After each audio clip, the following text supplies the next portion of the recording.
നമസ്കാരം പ്രിയ പ്രേക്ഷകർക്ക് പേജ് റോഡിലേക്ക് സ്വാഗതം. അതിബുദ്ധി അത്ര നല്ലതല്ല എന്ന് പറയുന്നത് വെറുതെയല്ല. അതിബുദ്ധി കാണിച്ച് വെട്ടിലായിരിക്കുകയാണ് ഇപ്പോൾ അമേരിക്കൻ പ്രസിഡന്റ് ഡൊണാൾഡ് ട്രംപ്. 2025 ഓഗസ്റ്റിൽ ലോക്ഹീഡ് മാർട്ടിന്റെ F-35 സ്റ്റെൽത്ത് യുദ്ധവിമാനങ്ങൾ ഇന്ത്യക്ക് നൽകാം എന്നുള്ള ട്രംപിന്റെ വാഗ്ദാനം ഇപ്പോൾ ഇന്ത്യ നിരസിച്ചിരിക്കുകയാണ്. കാരണം എന്താണെന്ന് ഞാൻ പറയാതെ തന്നെ മനസ്സിലായിട്ടുണ്ടാകുമല്ലോ. ട്രംപിന്റെ അതിബുദ്ധി തന്നെയാണ് കാരണം. ഈ ഓഗസ്റ്റ് മാസം മുതൽ പ്രാബല്യത്തിൽ വന്ന ഇന്ത്യൻ ഉൽപ്പന്നങ്ങൾക്ക് മേലുള്ള ട്രംപിന്റെ 25% തീരുവയാണ് ഇതിന് കാരണം. ഇതിനെ തുടർന്ന് യുഎസും ഇന്ത്യയും തമ്മിലുള്ള വ്യാപാര സംഘർഷങ്ങൾ വർദ്ധിച്ചു വരുന്ന സാഹചര്യത്തിലാണ് ഇന്ത്യ അമേരിക്കയുടെ ഈ ഒരു ഓഫർ നിരസിച്ചത്. പ്രധാനമന്ത്രി നരേന്ദ്രമോദിയുടെ ഫെബ്രുവരിയിലെ വാഷിംഗ്ടൺ സന്ദർശന വേളയിലാണ് ഡൊണാൾഡ് ട്രംപ് വ്യക്തിപരമായി ഈ ഒരു കരാർ നിർദ്ദേശിച്ചത്. ഇപ്പോൾ ഈ ഒരു ഓഫർ നിരസിക്കാൻ കാരണമായി ഇന്ത്യ അമേരിക്കയോട് പറഞ്ഞത് ഇപ്രകാരമാണ്: മെയ്ക്ക് ഇൻ ഇന്ത്യ സംരംഭത്തിന് കീഴിൽ സ്വയംഭരണം, സാങ്കേതിക കൈമാറ്റം, പ്രാദേശിക ഉൽപാദനം എന്നിവയിൽ ഊന്നൽ നൽകിക്കൊണ്ട് F-35 ഏറ്റെടുക്കുന്നത് അതിന്റെ പ്രതിരോധ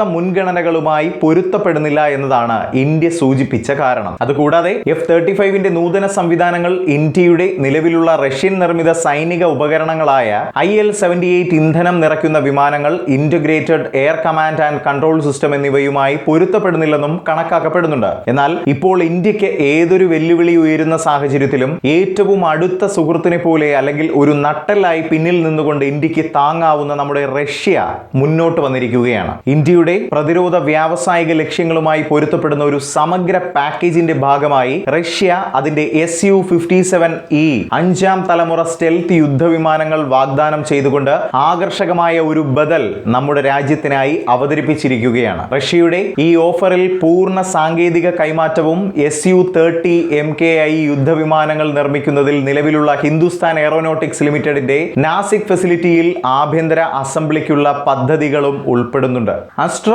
എയർ ടു എയർ മിസൈലുകൾ, രുദ്രം ആന്റി റേഡിയേഷൻ മിസൈലുകൾ, വിരൂപാക്ഷ AESA റഡാർ എന്നിവയുൾപ്പെടെയുള്ള ഇന്ത്യൻ സംവിധാനങ്ങളുടെ 60% വരെ പ്രാദേശികവൽക്കരണവും സംയോജനവും Su-57E പാക്കേജ് വാഗ്ദാനം ചെയ്യുന്നു. അതായത് നമുക്ക് വേണ്ടതുപോലെ ഇവ കസ്റ്റം ചെയ്ത് ഉപയോഗിക്കാം എന്നതാണ്. 20 എണ്ണം മുതൽ 30 എണ്ണം വരെ Su-57E ജെറ്റുകളുടെ പ്രാരംഭ ഡെലിവറി 3 മുതൽ 4 വർഷത്തിനുള്ളിൽ ആരംഭിക്കും. 2030കളുടെ തുടക്കത്തോടെ ദീർഘകാല സംഭരണം 70 എണ്ണം മുതൽ 100 എണ്ണം വരെയാക്കും. വ്യാപാര തർക്കങ്ങളെ തുടർന്ന് ഇന്ത്യ US പ്രതിരോധ ബന്ധങ്ങൾ മരവിച്ചു നിൽക്കുന്ന ഈ സമയത്ത്, അതുപോലെ തന്നെ സഹ ഉൽപാദനത്തിനും സാങ്കേതിക വിദ്യ പങ്കിടലിനുമുള്ള ഇന്ത്യയുടെ ആവശ്യങ്ങൾ നിറവേറ്റാൻ അമേരിക്ക തയ്യാറാകാത്തതിനും ശേഷം റഷ്യയിൽ നിന്നുള്ള ഈ സുവർണ കരാർ ഒരു തന്ത്രപരമായ നീക്കമായി കണക്കാക്കപ്പെടുന്നു. അമേരിക്കയുടെ F-35 യുദ്ധവിമാനങ്ങൾ വാങ്ങിയാൽ പരിമിതമായ മാറ്റങ്ങൾ മാത്രമേ ഇന്ത്യക്ക് അതിൽ നടത്താൻ കഴിയുമായിരുന്നുള്ളൂ. എന്നാൽ ഇതിൽ നിന്നും വ്യത്യസ്തമായി റഷ്യയുടെ